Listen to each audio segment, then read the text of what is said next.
கரூர் சின்ன ஆண்டாங்கோவில் பகுதியில் தாறுமாறாக சென்ற டாடா ஏஸ் வாகனம் ஒன்று சாலையில் திடீரென்று குறுக்கே சென்று பைக் மீது மோதி விபத்துக்குள்ளாக்கும் பதர்வைக்கும் சிசிடிவி காட்சி வெளியாகியுள்ளது. இதுகுறித்த கூடுதல் விவரங்களோடு நமது செய்தியாளர் பிரபாகரன் இணைகிறார். வணக்கம் பிரபாகரன், விவரம். வணக்கம் சேஷ்டி.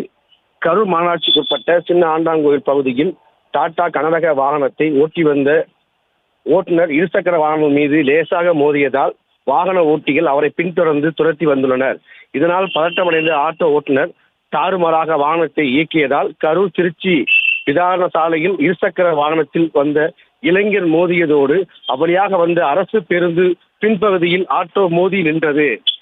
இதில் கனரக ஆட்டோ முன்பகுதி சேதமடைந்தது.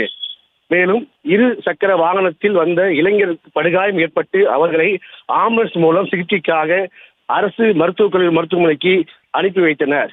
அதைத் தொடர்ந்து தாறுமாறாக ஆட்டோ இயக்கிய ஓட்டுநரை பொதுமக்கள் பிடித்து கரூர் நகர காவல் நிலையத்தில் ஒப்படைத்தனர்.